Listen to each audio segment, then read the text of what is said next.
Hello and welcome to Sean White's Solar and Energy Storage Podcast. All right. Hi, everyone. This is Kerim with Solar Academy again. And today I'm here with Sean White. Everyone in the solar industry pretty much knows Sean White. He's one of the oldest names in solar education, training, certification for NAPCET and beyond. And we're going to talk a little bit about everything relating to solar storage and our missions with Solar Academy and what Sean does all around the US and the world with his educational initiatives, courses, and everything else. So, Sean, thank you. Thanks so much, Kerim. And I also want to welcome everybody to my podcast because I'm going to post this on my podcast. So as well, Sean White's Solar and Energy Storage Podcast. So welcome everybody to the podcast. We're going to double post this. Another thing I thought it was just kind of interesting is how we kind of met is I used to teach classes. I think it was around 2008, 9, 10, or I guess mostly probably 2009, I think. And there was a big feed-in tariff in Ontario, Canada. And I was teaching classes for Ontario Solar Academy. And they had the URL for solaracademy.com. And every once in a while, I don't know, I just enter that into the URL and I saw somebody else was doing something with it. And so I sent an email and here we are. And then we ended up having a lot of people that we knew in common. And somehow we were on a call, was it 2 weeks ago, with Nico Johnson, who's now going to end up being on my podcast. And Nico has his own Suncast podcast that a lot of people have heard of. And he does a whole bunch of podcasting. He's like a full-time podcaster, I guess. And then also Brian Hayden from HeatSpring was on the call. So you already knew them. And so we just ended up hanging out on the Zoom, hooking some things up. And so here we are. And I thought that's pretty cool. And you got the solaracademy.com from the guy that ran the Ontario Solar Academy. Which was sort of like a gold rush. There was an incentive, this feed-in tariff. So what it was is people that installed solar would get a 20-year contract. In fact, the feed-in tariff was first invented by Hermann Scher in Germany. He's a German politician. And recently, I actually had a podcast with a friend of Hermann Scher because we couldn't get Hermann because he passed away. His name is Enki Weber. And we were talking all about feed-in tariffs. And so it really kickstarted the solar industry. It was a 20-year contract. And so if some of these projects, say, were started in 2010, they're going on to get paid until 2030 at 80.2 cents per kilowatt hour. That's what the price was. When I got familiar with the Ontario market, which was around 2012, the 80 cents price was for residential and 40 some cents for utility. Was that the same prices that you're referring to? So they did not go down from 2009 to 12. I don't know if it did or not. So I'm just curious if utility was even higher before then, but probably not. Yeah, and the feed-in tariffs have gone down dramatically, just like the price of solar. And originally they were set up, I think it was, so that people that invested in solar would get a return on investment, something like 9% is just kind of the goal that they were trying to set up. I mean, it depended on how much margin was being made in the whole construction process, because you can price the final price to the ultimate buyer, which generally is a big insurance company or some pension fund that holds that asset for 20 years or 18 years. Because generally the way those assets were built were there would be probably 2, 3, 4 different owners from the origination of the solar development project to the finishing of the project. And once it was finished and operational and had 1 or 2 good years of data, then the big owners, the big asset owners would hold them for a 9-10% return. But of course, the pricing for those projects, I mean, there was so much margin in all stages of development, whether it was early stage up to NTP, up to COD, or, during the EPC process also, like it was just a high margin environment. And that's why actually I was looking into the Canadian market back then, because in 2009 is when I entered the solar industry after having been an internet entrepreneur and tech industry worker prior to that. And we had built Civic Solar, which was kind of like an Amazon Marketplace. Yeah, I remember that, Civic Solar. So you're the one that started that? I was one of the 3 co-founders, Great. With my 2 co-founders, Michael Goldberg and Michael Paler. We started Civic Solar in 2009 and ran it and grew it to about 70 employees until 2019. And then we sold it to our largest brick and mortar competitor, CED Greentech or Greentech. Oh, CED bought Civic Solar. That's right, in And you 2009. made billions, so you're a billionaire. That's cool. I actually made more money from my first venture, which was one of the earliest social networks in the world. Are you Started Tom from MySpace? Is that your nickname? I was essentially, I don't know if you know the Bebo.com, which was kind of the MySpace for the UK Irish market, but it Oh was yeah. ran from San Francisco, interestingly, because Huh. it was another tech entrepreneur Lots of residing in. Irish people there. Yeah. Yeah. So I was kind of like the Bebo of Turkey. Again, Mhm. ran from San Francisco, and we were kind of the Friendster MySpace equivalent for the Turkish Uh-huh. market. For a while, we were the largest Turkish website in page views. And Wow. yeah, we had millions of young So Turks what happened to that? we sold it to essentially the equivalent of Yahoo of Turkey, because at some point we surpassed their page views, and it was a defensive move for them and their primary investor, Tiger Global, which is a big hedge fund slash private equity and tech investor out of New York. So after that exit, actually, is when I said to myself, okay, I made good enough money now that I can just follow my heart into something that has more social impact and less Uh-huh. monetary. So you got into solar. Yeah, and then I Mhm. got into solar. Civic Yeah. Solar exit was okay. We didn't lose investors' money. I think we had huge impact in the world and in the world of distributed and resi and small commercial solar in the US market mostly, but also beyond. And it was a great experience. For a decade. We educated essentially, not in the way you educate, but we educated in a slightly different way. Essentially, we handheld them to do their first few projects, and then hopefully kept them as loyal customers to keep buying panels, inverters, and all the other related equipment from us. So the kind of education we were doing was a little bit more like a value-added reseller education, educating electrical contractors, general contractors, HVAC contractors, and the like about which panels to buy, which panels work with which inverters, how to properly size a system, So where was Civic Solar? I don't know if you know the Hobart building right at the intersection of 2nd and Market in San Francisco downtown, Oh, right above the Fidelity and the Citibank at the corner. I think sorta. Yeah, Yeah. at this point, it's a 110-year-old building. I think it was completed in 2014.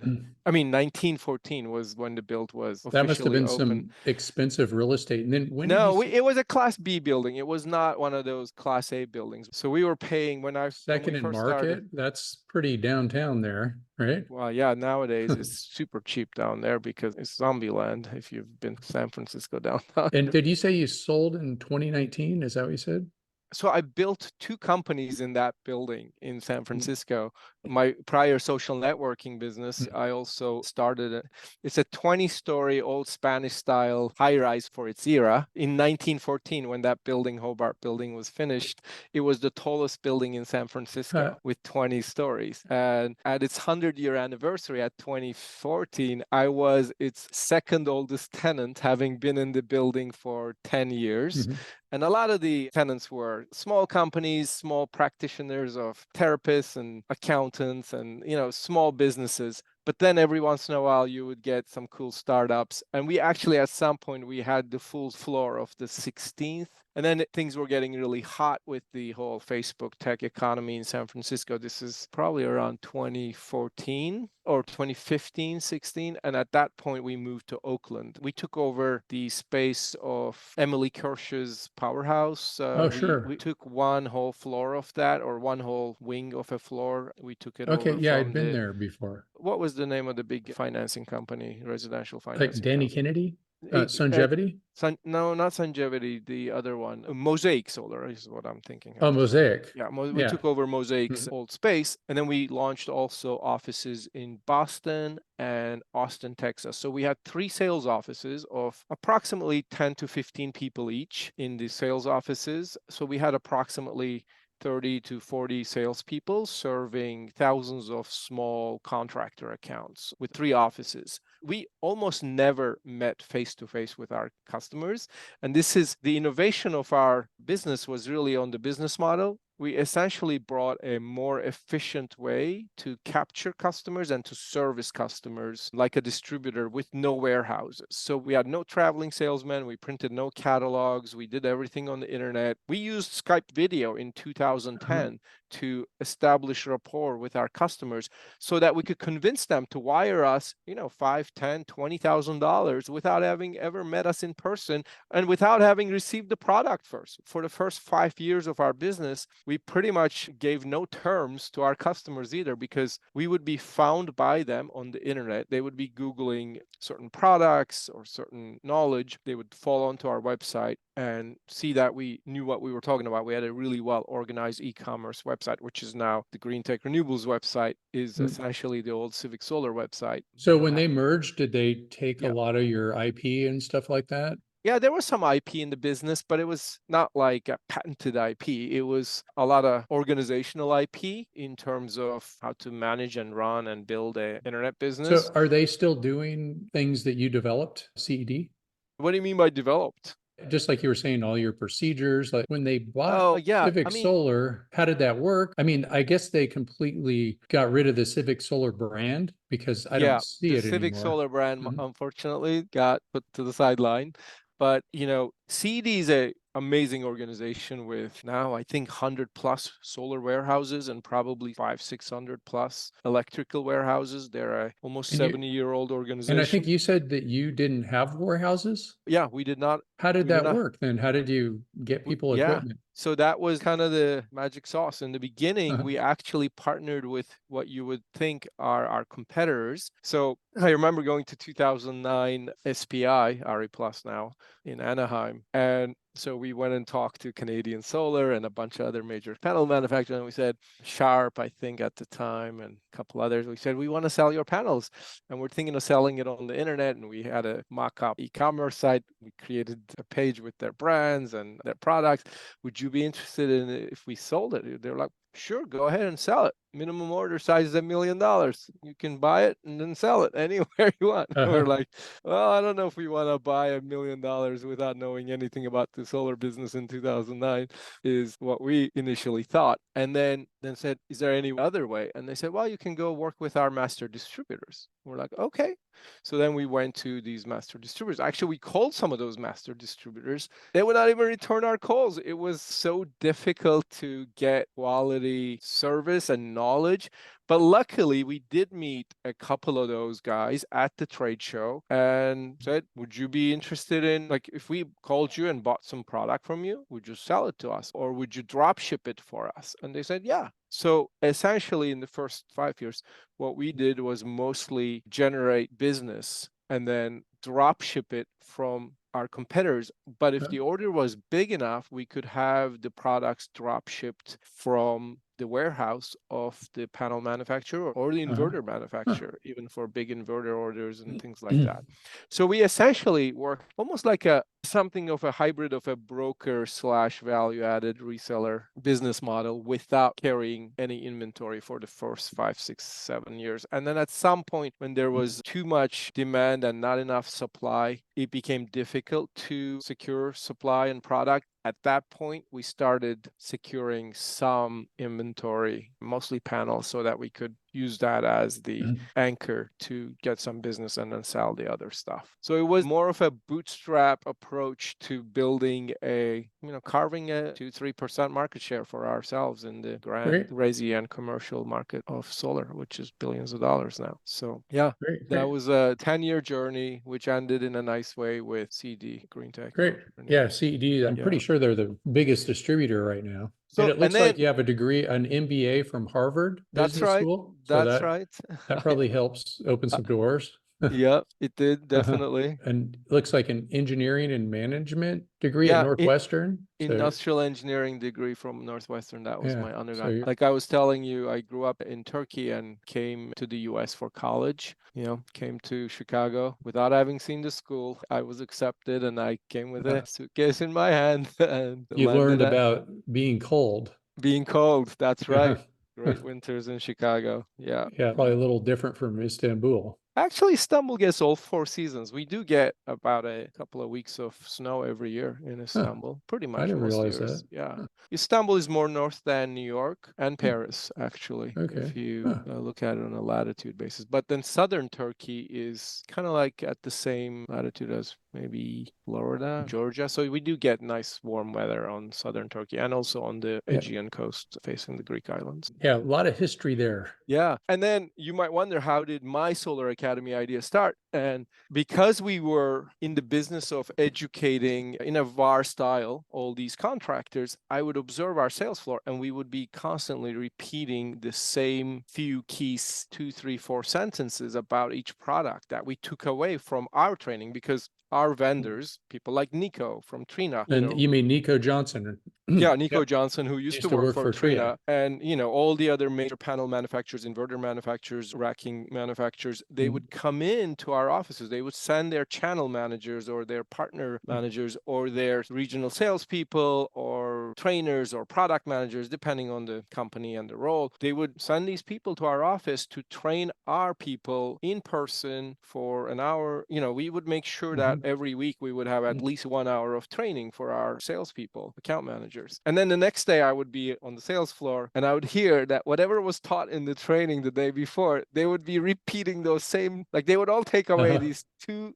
3, 4 key sentences and repeat those to the customers, because those were the value propositions of those companies. And I would be thinking, man, what an inefficient way to educate the market. Like we're all it's like whisper down the lane game we're playing all the time with all these vendors. Why can't we just leverage video? Maybe even capture those 2, 3 sentences from the mouth of the trainer or the product manager of that vendor. We still know a lot more about those products as we work with them day in, day out. But why don't we transfer some of that with video? It would be so much more credible. And also the business model of creating a social network was the fact that the more content you put on a platform, the more people and eyeballs came to it. And so that's how we got our hundreds of customers. We would get approximately 100 plus customers every month for free with zero marketing spend, because we didn't even spend too much money on Google SEO. We did a few SEO tricks, but not too much. We would get all these incoming calls for free because of the fact that we put more information on the web, more than our competitors. Our brick and mortar competitors didn't really have proper websites. We did have some internet-based competitors, like web-based distributor competitors, but we did a slightly better job than them in terms of curating our site and designing it and putting the information. And we really gave great customer service. So I would be thinking, okay, if we put video also, it would make us even stronger. But at the time, there was a lot of resistance to video, and video technologies weren't this readily available and cheap. But then what changed all of this was COVID. When COVID happened, a lot of the B2B conversations shifted from being face-to-face to being on Zoom, as we're doing now. And Zoom became a normal part of life. And it also became really easy to hit record and record a conversation, just like we're doing now. And that kind of told me, okay, now is the time to really do the things that you were thinking of doing at Civic Solar on a new platform to facilitate knowledge flow up and down the value chain across the industry.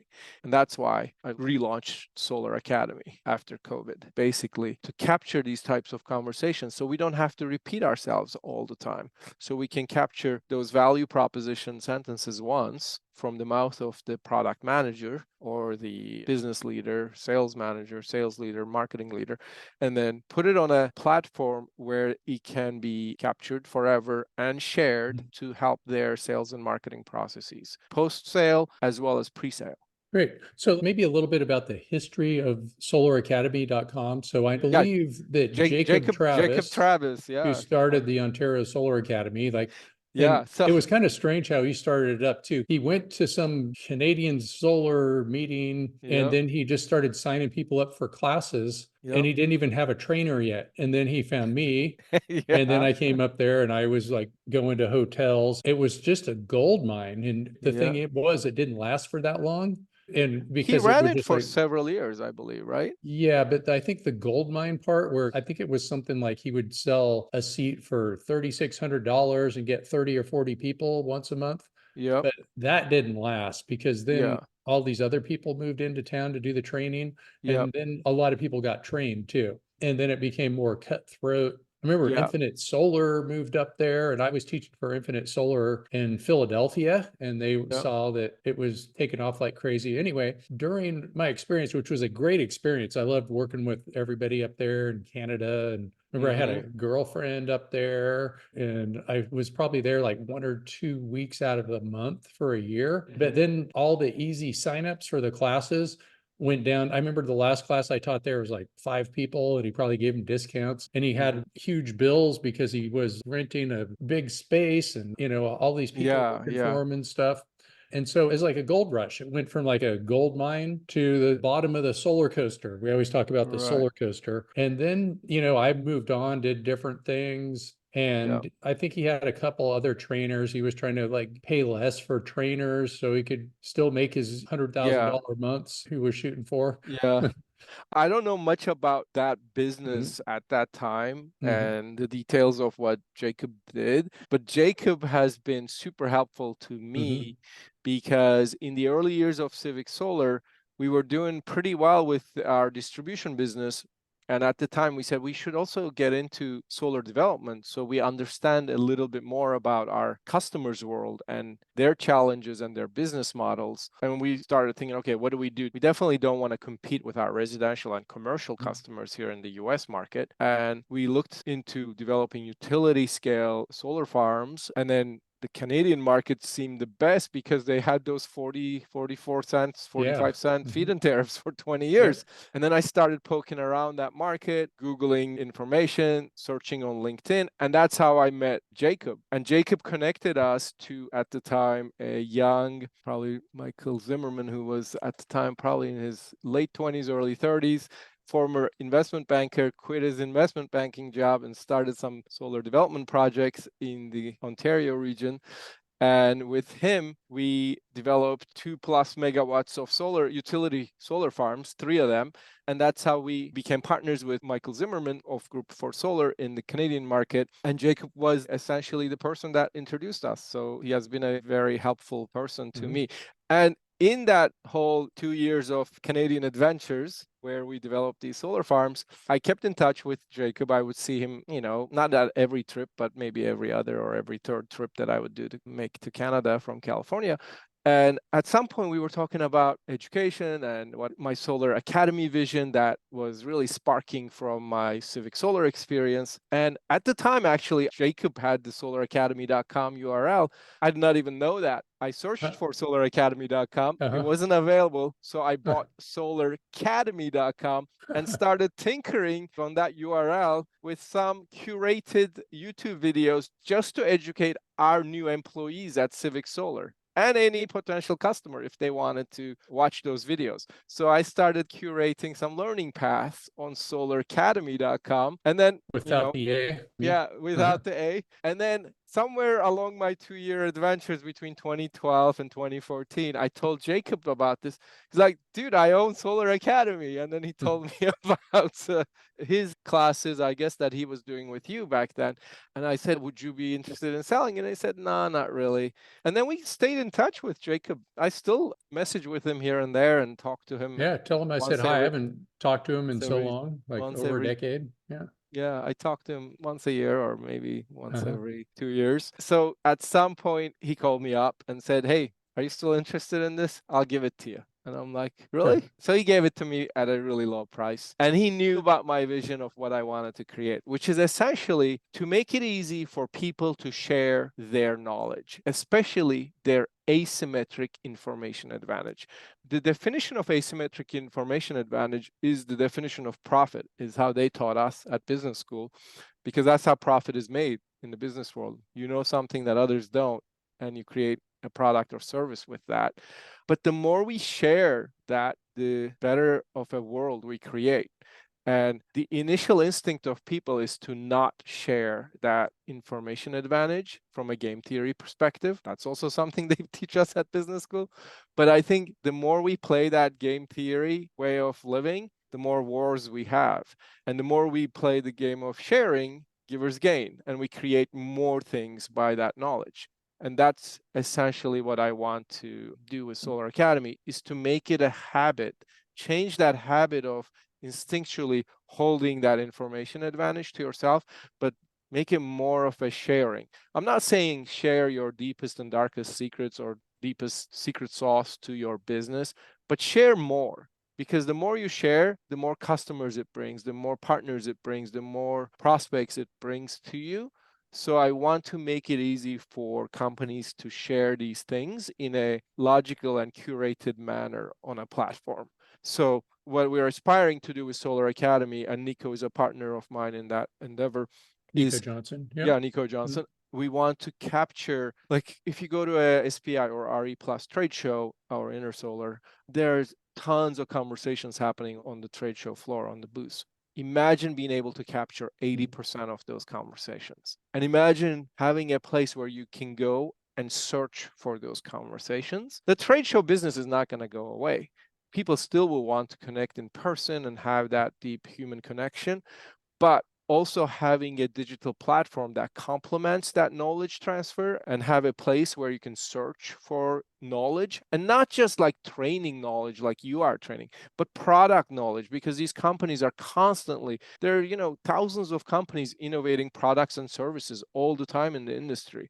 If they could all put out a press release for every cool innovation they did, we would have so much more data than the 5 vertical media companies that are really covering the industry. And so essentially, I want to create a platform that captures more of this information to ignite more innovation and more commerce for an opportunity for those looking to do that. Great. So it sounds like you're using some of your experiences from social media it's a mesh of and my solar and putting it all together. And then people don't have to go to the trade show and they can learn. And I kind of even look at my podcast like that too. Recently, we had the 50th anniversary party for NorCal Solar, which is an ACES, American Solar Energy Society chapter. And we posted me interviewing people at the party. And so it was kind of like people being at the party. Yeah, exactly. So you're like what you were saying is if you can go to the trade show, record some things, and then it's like you get in on the conversation, even if you're not there, or maybe you were there and you're just in a different conversation. Right. But in our current business model at Solar Academy, we don't even go to the trade show. In fact, Nico Johnson's Suncast Media now has a division where I'm actually helping them to create a business where we are creating a marketing agency in a way where we're providing those video capturing capabilities at a trade show. But you don't want to capture all these conversations necessarily at a trade show either. Like a lot of good conversations happen on Zoom.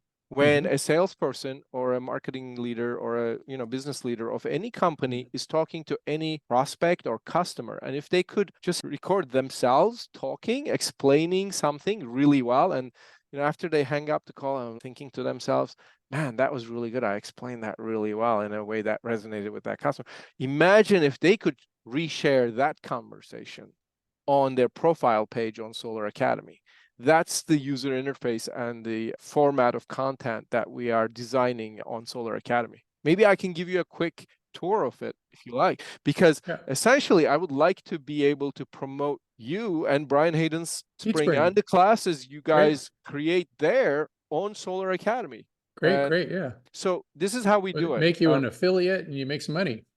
Yeah. So another thing though is mostly my listeners are audio. So they're driving and things like that. So maybe even though you're kind of showing us something, we can kind of make we can put a link audio to friendly. Well, I don't know how to give this view that I'm going to give on my screen share of the Solar Academy website in an audio friendly way, but I guess they can go to solaracademy.com. So we're at solaracademy.com. And not the solaracademy.com, which is a separate business that trains salespeople on how to be good residential salespeople, which is a separate business. Wish they could get rid of it and just have plain old solaracademy.com like you do. Honestly, I think those things matter not that much. It's the business and the execution and all the other details that matter so much. And so anyway, we're looking at your website and it has solar conversations.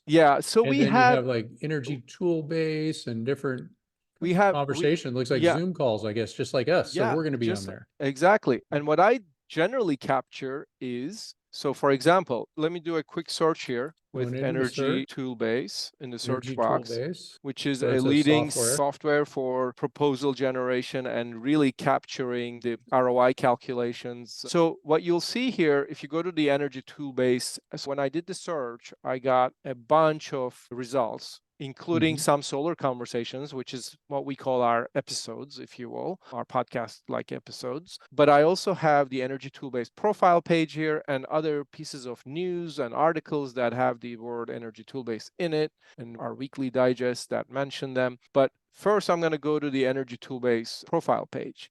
And what you see here are all the conversations that we capture with them.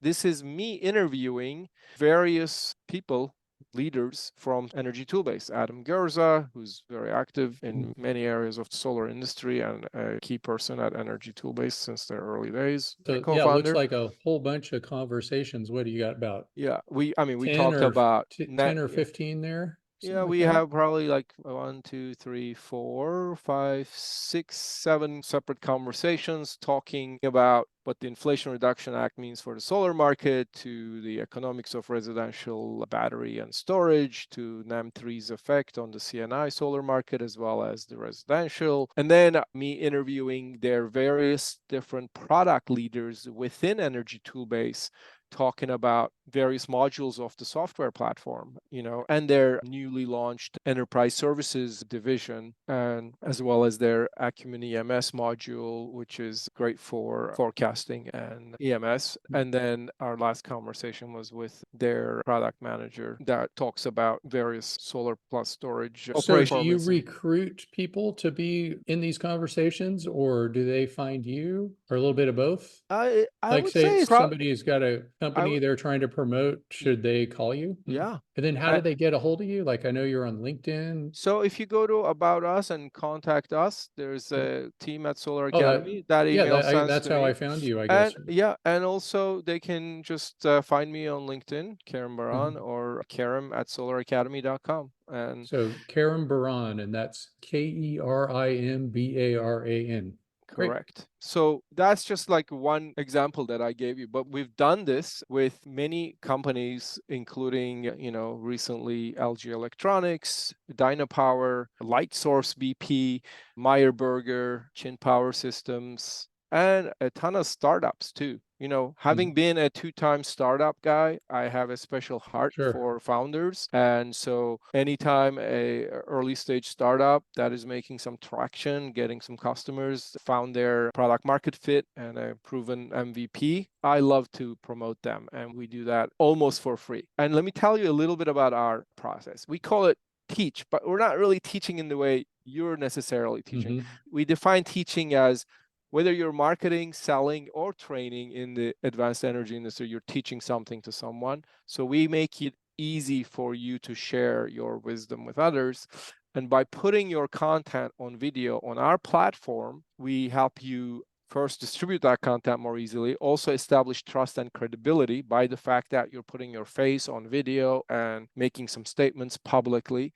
And we also help accelerate your sales cycle. And we talk about why we created Solar Conversation the way we did in a video on this page. I'm on the teach page of Solar Academy now, which is accessible. I was thinking, I guess what makes what we do a little bit different is you're talking to a lot of people that are manufacturers, they have their specific products and things like that. Exactly. And I'm trying to train people to get NABCEP certified. So I'm very unbiased as far as which brand to use, or say microinverters versus string inverters. I just give plus and minuses of both sides. Yeah. And I guess you would also, you could do that too, but you have like a manufacturer of one product and then a manufacturer of another product. So we host all of those companies and products on Solar Academy as well, or we would host all of them as well that want to create content with us on the platform. Essentially, the service we're giving them is we provide them with an easy to accomplish process of creating video content and putting that content out there. Not in, 5, 10, tens of thousands of dollars, but really on the low end of $1,000 or $2,000 kind of price point per video production piece. Okay, so you charge the people to be on the website. We don't really Yeah. charge to post on the website as much as we charge for providing the services to create the video and then distribute that in various other platforms as well. Okay. Yeah, and we talk to these people about their origin stories of their companies and their products, functions and features of the products, case studies, customer testimonials, purpose, culture, values of their company. So we try to organize these conversations about things that they naturally would market about their company. So a little bit more of a marketing oriented content, if you Great. will. And of Yeah. course, I'm marketing things too. I'm Yeah, marketing get yourself NABCEP certified. And sure, absolutely. And we're marketing there's good things, saving the yeah, planet, being able to yeah, breathe. yeah, Those are yeah. oxygen. Yeah, and there's definitely a need for certification. So with that in mind, what I would like to ask you is, how did you get into training? Like if I were to do a Solar Academy series on you, and I could do all of these 4 topics in one conversation Sure. if you wish, we could make this a longer solar conversation than usual. So we could talk about your origin story. How did you end up being the premier #1 solar technical trainer in the world, if you will? And then what I would also like to dive into a little bit is, what are your key products and services today? What have they been in the past, if you want to go there, or what do you think is coming in the near future? What do we want to talk about that is most relevant to your customers? Maybe talk a little bit about your customers, how they benefit from your services and offerings, how to find you, and what you aspire to become in the next 3, 4, 5 years and more. Yeah, we can talk all about that. And then I can turn that into a solar conversation under Sean White's profile and break it into chapters. Oh, one thing I didn't show you is, we take every conversation, and every conversation we break it into generally 5 to 10 sub chapters, like now YouTube allows you to do, but we also edit them into shorter 2-minute, 5-minute, 10-minute sub chapters within one conversation, and then we transcribe the whole thing with a human, not just AI, but also human corrected final transcription, to make you more findable, more SEOable, and also to create future learning pathways between various chapters and subsections of various different conversations for the future.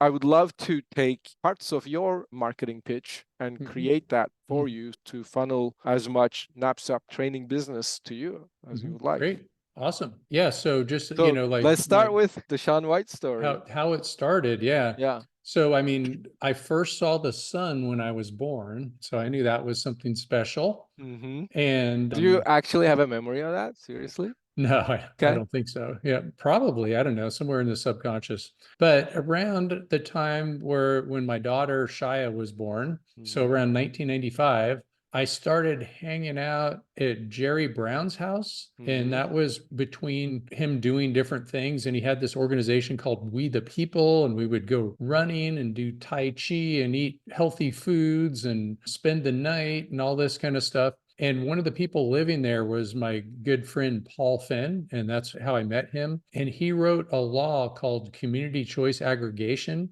And so we're talking somewhere around like 1995, 96 is when this happened. And you've probably heard of CCAs, or community choice aggregation. Sure. And so right now, somewhere over 10% of the people in the United States get their electricity through a CCA.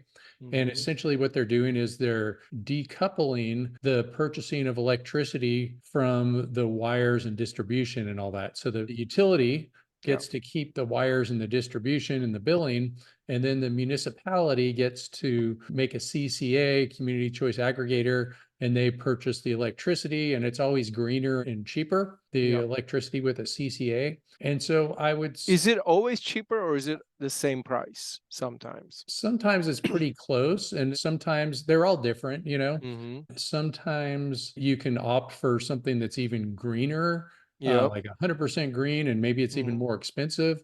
But pretty much what happens is when your municipality decides to do a CCA, you're automatically in the CCA, but you can opt out of it and you could still get the non-CCA electricity, but barely anybody would ever opt out of it. Yeah. But then the utility spent I forget if it was like tens of millions of dollars in San Francisco campaigning against this Yeah. when it first came to California. And my friend Paul Finn and me holding up signs and things like that. I remember we were just like making signs and, campaigning and meeting with supervisors and things like that. And we won. I remember the newspaper article was like, it's a David and Goliath story Yeah. because, it was just like small timers against millions of dollars of utility campaign money. And so I was doing some technical research for him. And you got to remember back then, the solar industry was way different. Even in the year 2000, which was years later, there was a whole gigawatt of solar in the whole world. Oh, yeah. So Yeah. I would just guess there was probably like a couple hundred megawatts in the whole world back Yeah. then Yeah. at that time. Yeah. So there's many, many projects that are just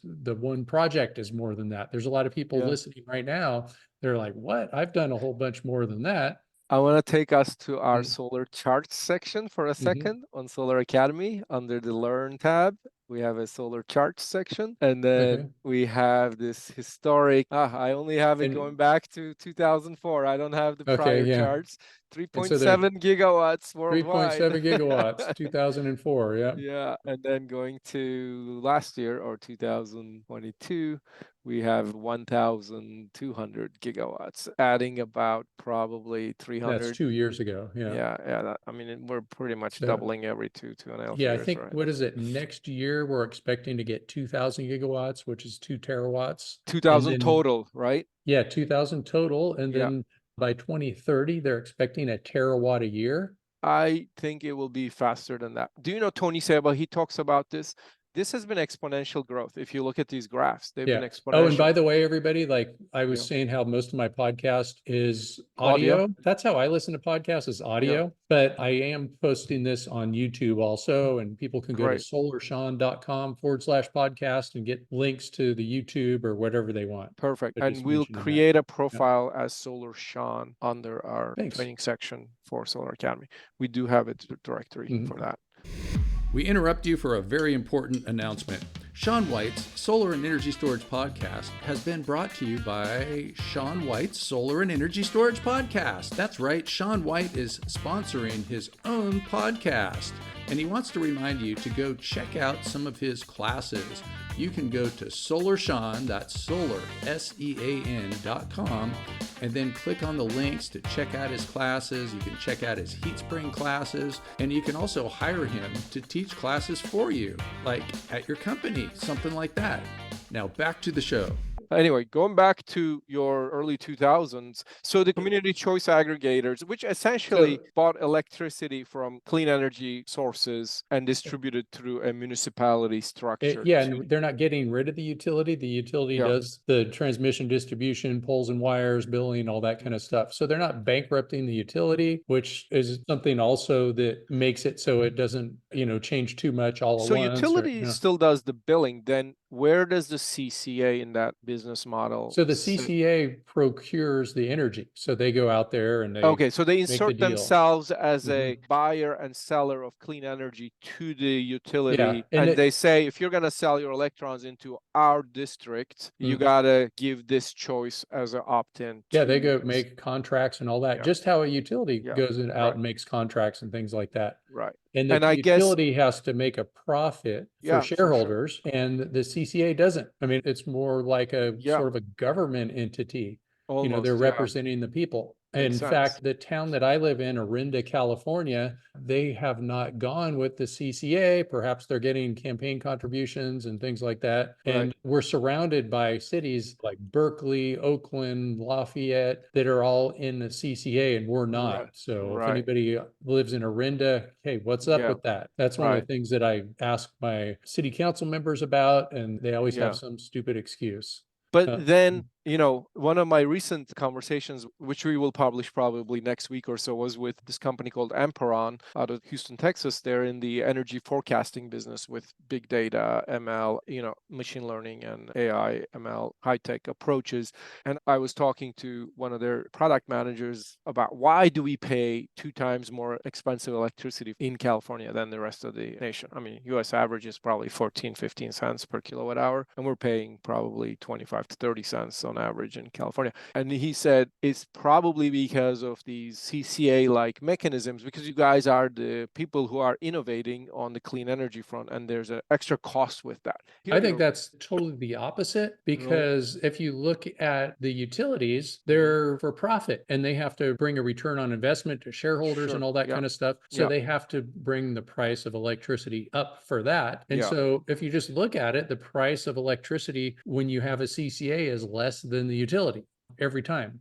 I've never heard of like the cheapest CCA price for electricity, the one that they opt you into. I've never heard of that being more expensive than the utility. It's always less expensive. So how can you say that makes the price go up? And of course, there's going to be spin doctors that want you to think otherwise, because of course, the utilities, they would rather have control of everything, right? Right. So, I mean, California, three yeah. big utilities, they're the largest three monopolies in the nation in the utility business. And I don't hate the utilities, and I don't blame them, because that's capitalism and I'm a capitalist. And so I could go buy stock in utilities and things like that too. But, you got to look at all the different reasons why electricity is priced higher. So profits, you look in California too, all these wildfires. And I think that's pretty huge. And they had that explosion in San Bruno too, and they have to pay for a lot of this stuff. They pretty much go bankrupt and then somehow get out of it. And another thing too is we do want to have more green electricity. And so we've transitioned faster than any other state. And that's a good thing. And having expensive electricity, if you're not making your own, for me, that's a good thing. I mean, especially, well, I'm in the solar industry.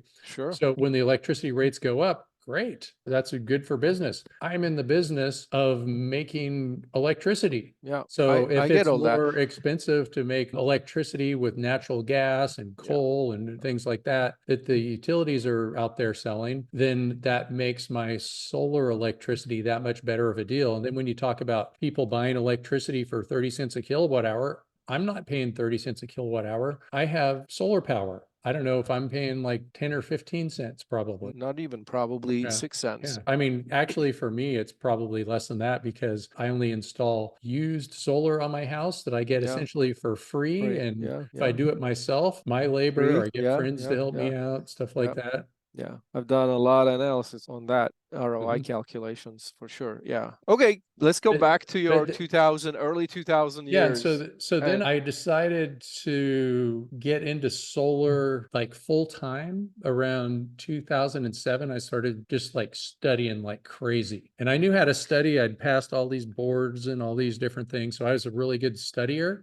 Yeah, I've seen your really good student. And so, and I know how to study. And I was studying like 100 hours a week until I was like, I'm just going to study until I'm in the industry. And then I got a job at Fidelity Roof Company. And the other solar guy at Fidelity Roof Company, it was myself and this guy named Stuart Wentworth, who was trying to start a company called Quick Mount PV that you might have heard of. We sold them. Yeah, at Civic Solar. We sold a lot of that. Yeah. And so Quick Mount, actually, they got bought up and he's set for life, did really well. So I was rubbing elbows with the best over there. And my job there didn't last very long, because then I was on LinkedIn. I always recommend people to get on LinkedIn.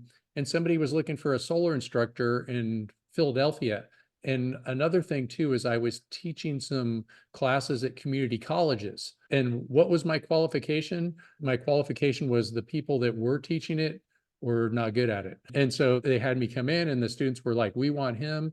This was called Merritt College in Oakland. And then they heard about that. And at DVC, a guy named Tom Chatagnier, he heard about me teaching those classes. And then pretty soon I was teaching at Diablo Valley College. And then I got the LinkedIn. Somebody was looking for somebody to teach a week-long class in Philadelphia. And I was like, I'll do it. And they flew me out and I taught my first 40-hour class in Philadelphia in 2008 for Infinite Solar. And then I think probably like a month or two later, that's when I heard from Jacob Travis with the Ontario Solar Academy. And then it just took off. And then pretty soon I was like, I think I didn't show up for work for a few months at the roofing company because I was just traveling. And they knew what I was doing. And of course, I wasn't getting paid for it. And I think I worked at that roofing company from March until December of 2008. just because I got too busy teaching this. And I remember just telling them, like, when they wanted me to teach at Philadelphia, I was like, well, I had to talk to the roofing company and they let me do it. And I told them they had to pay me enough to where if I lost my other job, that I would still be okay. And so I remember getting paid as much in a week that I would get paid in a month. In And the I always tell trainings. people too, once they get their Yeah. NABCEP certification or even their associate, so the associate on average, I think doubles people's income. And then getting another certification like the PVIP doubles it again. So 4 times your income. And Wow. I'm living proof that that happens. And there's a lot of other people out there too. When you talk to them, like if you talk to somebody that has the associate, say, did that double your income? What did that do for you? And you know what? A year later, it did. And then one of the other certifications, like the PV installation professional, you ask them and it's like, yeah, that doubled it again too. So 2 doublings, that's a quadruple. And then, after that, things just took off. And if you really want to know how to learn something, write a book on it, something like that. The best way to learn is to teach. Yeah. And so I'm always learning. It's like if you talk about going to a 4-year degree, it's like I've been doing this for quite a while. Yeah. I have like a whole bunch of 4-year degrees equivalents, just learning all of this stuff. In one of your pages, I also saw you studied at Stanford or taught at Stanford. What was it? No, I mean, I took some classes when energy storage started to get big. I took an online class for like continuing education through Stanford. I recommend it. It wasn't like the practical type of energy storage that you would learn. If you took my classes, it was more like, this is what the anodes and cathodes are made out of. And this is the latest technology that you're going to be seeing 10 years from now and things like that. The guy that taught the class was named Yi Kui. I'm sure his name still is. And he's one of the top experts on this kind of stuff. And so I was putting together my own energy storage classes and I was learning as much as I could from every different angle. And so it was kind of funny too, because I remember one time when I was taking my final exam for that class. So it was a Stanford continuing education class, online final exam. I did it from the Harvard, I think it's like a student union. You went to Harvard, so you know about it. And so I was teaching a class in Boston and I went over there and I just like hang out with smart people and learn. So I was sitting in there. And so I was like, yeah, I studied at Harvard, but it was just like, it's kind of a joke because I was just in the student union. I was at Harvard, right? Yeah. Overrated anyway. Taking my Stanford class and all that kind of stuff. That's cool. But it's kind of neat. I like to go in there and I like colleges. Yeah. I like hanging out at colleges. Yeah. Open-minded people and teaching. I'm always over near Cal Berkeley going to my favorite salad place called Mezzo. And that's where I meet a lot of people and they're just like full of college students. And I just kind of like that learning vibe that you get. Yeah.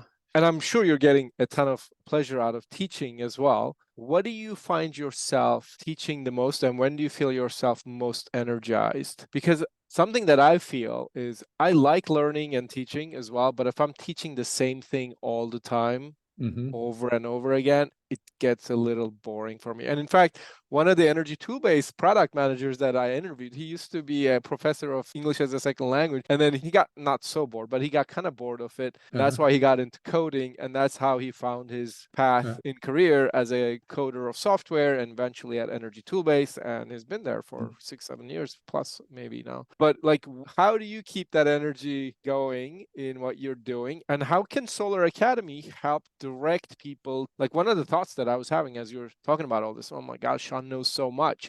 And I wonder if he gets energized by getting a ton of different types of questions, or does he get more energized by perfecting one course and improving that course over time and just keeping it time over time again? Yeah, I teach a lot of different types of classes. Yeah, I've seen that on the HeatSpring. You have, should we show that also as part of our conversation? Yeah, I have like 30 something classes on HeatSpring. And then I teach classes too, and for like online Zoom classes for utility engineers and the Caribbean and energy storage. And there's another company I've been doing a lot of work for out of Singapore, BII World. And what energizes me, I guess, is like a big class. Like those are the best. Like a big classroom. Or yeah, just like a lot of people. I'm going to cut you off for 1 second for Solar Academy viewers. I want to take us to HeatSpring, which is one of the leading educational platforms for the clean energy industry. Yeah, and if you go heatspring.com/Sean, Oh, okay. Yeah, this is your profile page as a teacher here, and all the different courses And and so we have bundles of bundles that are courses. multiple courses, and then And then you have 32 32. courses. Yeah. Wow, this is really cool. Yeah, I remember seeing this. This is So very that's, cool. yeah, that's a lot of work putting all And, that. and some free courses as well as Mhm. a ton of different NAPSAP certification courses. Got it. And so, but what you were saying, what energizes you the most is having a big room of people and Yeah, teaching. yeah. So like Yeah. it was the first RE plus, right after COVID. And so we had about 200 people in our PV and the NEC class with myself and Bill Brooks. And that's just super energizing. Yeah. And sometimes when I'm negotiating to teach a class for somebody, like a lot of times companies hire me to come and teach for their company, and they're like, they try to get it for per person. I was like, for me, it's kind of the opposite. It's less painful to have more people. Yeah, Or I shouldn't sure. even say painful, but it's more fun to have more people. So I don't, charge them more for more people. If anything, I want Yeah. to charge them more for less people, just Right. because, if I had a class with 4 people, I end up sitting down and wanting to take a nap. But if I have 200 people and I'm teaching with Bill and we're like telling jokes and everything, it's a lot of fun. Yeah. Yeah. Got it. And then other things that I love it when great reviews. I get a lot of good reviews on HeatSpring. I love it when somebody's like, yeah, I wouldn't have passed my NAPSEP exam without, Yeah, your Sean's class, Yeah. Yeah. your book and all that kind of stuff. So that makes me feel good. That really energizes me. I remember one time I was taking a NABCEP exam when they used to do them in person, and I was standing in line or something like that. And it was kind of funny. It was like everybody standing in line was holding my book, and they're like, hey, what are you doing here? You wrote the book. Why are you taking the test? And there's all these different certifications. And so Yeah. I forget which one I was Yeah. taking, but that energizes me. But it's like, if you want to go and teach a 40-hour class over 5 days, you're going to have some days that are more tiring than other days. You're going to Yeah. wake up tired and all that kind of stuff. So Yeah. I really try to just have fun and Yeah. connect with the students and not Yeah. sit down too much. Yeah. Yeah. Sometimes I sit down and work on my computer, but I try to, keep the blood flowing and things like that. I try to make it fun. In fact, speaking of Jacob Travis, and the reason that he hired me to teach at the Ontario Solar Academy is because he saw on my resume and on my LinkedIn that I said California Comedy College graduate. I saw that. Yes. So you did comedy. Yeah, so I went to, in San Francisco, and I went and took some classes at the California Comedy College, and I just try to have fun. It's like, what better way to learn than to learn while you're having fun? I remember when I was younger, they used to have like laugh and learn traffic school. But I just think like learning and having fun just makes it so much better. And so I try to make learning really fun as Cool. much as I can, especially with my heat spring classes. Yeah. And so my heat spring classes, we spend like hours and hours and hours sometimes just making 15 minutes worth of video. And I have 5 people that work for me that help edit the videos and things like that, and try to make things fly around on the screen, just make little fun things and say things that are unexpected, that, just to make them fun. And I think that about out of every 500 people, there's one person that gets, is like, come on, we need to get serious here. And so, Yeah. Yeah. and then the other They 490, feel guilty for they having love fun. it. Yeah, Yeah. they love Yeah. it. And so I only cater towards those, 99.8% of people, or Got it. whatever it Got it. is. Yeah. Very cool. For people to get a sense of your style, which one of these courses, free courses on HeatSpring, would you recommend? The one that's the intro, like there's like an intro class. Is this Intro to Solar PV Design and Installation Code? Yeah, that's a free code? class. Yep. And that Hour, one. 46 Yeah. minutes. That one. And You I would think that recommend? it's like 10,000 people have taken that class. Yeah. Wow. So, 10,000 and we people. redid Yeah. it too. So Yeah. I'm Wow. sure the reviews are even better for the more recent Yeah. people that have been taking that class. It Yeah. gives people 1 hour of NABCEP credit. And the reason that we put that one together was just to give people an idea of how fun it can be. And, lots of learning. It's sort of like the greatest hits. And you get it at the conferences, I'm sure. Where else Mhm. do you find yourself getting large audiences? Is it Well, within big utility companies or within big corporations? Do you get to go train or to educate people at Amazon and Google and Facebook? Because they're going to be the biggest consumers of energy, because, computing and IT and AI has been growing at 25% in energy consumption per year for the last 10, 20 years. And they're very soon going to overtake the transportation sector, I hear, in energy consumption. So these guys got to learn. So I'm just curious, like, where would you like to go and how would you like I to would love train to them? go do that, but I don't think Google or Facebook or anybody like that is probably going to send 200 people to a Yeah, class. They they might probably have, have a core team of 5, 10 people and they might focused have on that. already Yeah, been educated before they sure. ever went Yeah, there, and they still might take some of my classes. They're probably yeah, already NABCEP certified before they already got hired, but I'd love to do that. I mean, as you could see, that one class had over 10,000 people taking that class on HeatSpring. So that's a pretty big crowd. And a lot of times people hire me to go teach classes in different places. It's kind of funny too, living in California, the more solar in this state than any other state. yeah. But I do a lot more in-person classes on the East Coast for Makes some reason, sense. Well, you know. because they're earlier on in their solar education journey. And then Most plus there's more people, but then there's a whole bunch of states, Right, you know. right. And the customers are generally utility companies, or are they corporations or All different things. Yeah. installers, different Yeah, players in the a value lot of chain of times the solar there's industry? even people get grants to do workforce development, Yep, but it's just all completely different.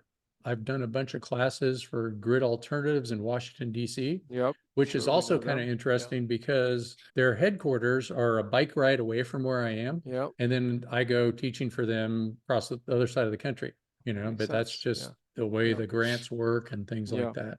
I've done a lot of classes for the Carpenters Union. And you are also now obviously generating good business and income from your online content, if you will, right? Yeah, do you want to see my tax forms? No, I'm kidding. No, but I'm interested in understanding how Solar Academy, like what courses are being found most useful and like which ones should we highlight? And also curious as to how you are planning to evolve your business, and is there like what help can Solar Academy or anyone who listens to us in this conversation can bring to you? Like if you could wish for anything from the universe to help Yeah. evolve your business, what would you wish for? So yeah, I would say to get people to sign up for the HeatSpring classes, become a HeatSpring affiliate. I think you Yep. probably already are. And then as far as which classes, typically people start off getting the NABCEP associate. So I have a NABCEP Mhm. PV associate bootcamp. And a lot of people will also sign up for a combination package,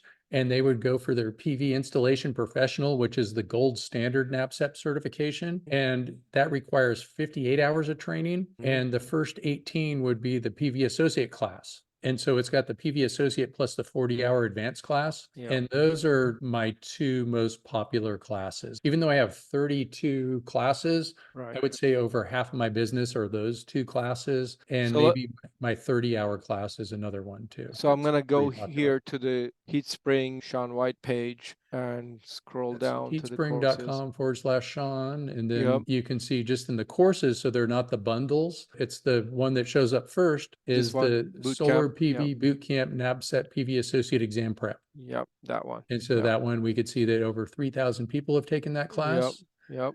And then next to it is the 30-hour advanced PV certification training. Mm-hmm. And that one will qualify people to take the other certification exams, like Mm-hmm. the PV specialist exam. So that there's like the design specialist, commissioning maintenance specialist, Yep. um, and there's also an installer specialist. And then to the right of that one, we have the 40-hour advanced PV certification training. Got it. And the 30-hour also, a lot of people take that one for continuing education. So if Yeah. they already have their NABCEP certification, you go on there, you take that one 30-hour class, and that covers you for the PVIP continuing education that you have to have every 3 years. And it's the easiest way to do it. And not just the easiest way, it's the funnest way to do it. Cool. Okay. Mhm. And you are basically training people to take the NABCEP certification. Is HeatSpring giving this NABCEP certification, or do they go to somewhere else to get Yes. this certification So yeah, so test? we're an associate provider, and also I'm an associate provider. So sometimes people have me do it in person and they just contact me directly. Mhm. HeatSpring is online. If they want to have me do it in person, they contact me directly. If they want me to do a Zoom class, they contact me directly. And so myself and HeatSpring, we are PV associate providers. And so But you take our who? class and Yep. then you pay us $150, and Yep. then you take the NABCEP associate exam. Where do you take the NABCEP associate exam? You take it at home on your own computer most of the time, or at a testing center, but almost everybody does it on their own computer with a Oh, webcam. okay, got it. All NABCEP exams now are live online proctoring. And so Wow. there's somebody sitting there watching you on the webcam. Oh, wow. Wow. Mhm. Very cool. So that would be for the associate. And then Yep. one of the other certification exams, you Mm-hmm. don't sign up through the provider. We do provide for all the education requirements, but then you go apply on the NABCEP website. And then if somebody wants to learn more about, what it takes, you can go on to heatspring.com and figure that out. We have lots of different articles about what it takes to comply with the requirements of NABCEP. And I have lots of practice exams too that are very helpful. But another place to go find all the details about NABCEP certification is at the NABCEP certification handbook, and you could find that at nabcep.org. Got it. Should we talk a little bit about NABCEP and its history and its role in the industry too? Or should we? NABCEP history, great. Yeah. Yeah, so You, NABCEP's been around for a while somewhere. They started getting more and more popular around, it's hard to say when it started. Even when you go to the NABCEP conference, the people Mhm. that started it have different stories, but somewhere around 2000. And I know that Ward Bauer was involved with that. And so Ward Bauer is a really cool guy. He endorsed one of my books. I was on the NABCEP PVIP exam committee with him, but I haven't been on the committee for over 10 years. He's still on the committee. And so he helps write the NABCEP exam questions, but he invented the grid tie inverter in 1977. Wow. And Ward said he would get on my podcast. He's kind of retired now. I need to get a hold of him and talk to him about it again. I Super, wonder if super this nice is one guy. of the gentlemen that Jacob told me about that was living in Hawaii. No, Ward is near Sandia Labs. He worked Oh, at okay. Sandia Labs in Albuquerque. Got it. And like I said, he's retired. He's older than me. And NABCEP is a nonprofit organization. It stands for North American North American Board of Board Certified Energy of Practitioners. Professionals. Yeah, and so it would be like a nonprofit 501c3. I Yep. believe there's lots of things that are nonprofits that people aren't aware Yep. of, like Yep. NFPA. They make the National Electrical Code. Yep. UL, I believe, is Yep. also a Yep. Yep. nonprofit, and Got it. things like SIA, and of course Yep. ASIS. And I'm Yep. even run a nonprofit, and the nonprofit that I run is NorCal Solar, and we are an ASIS chapter.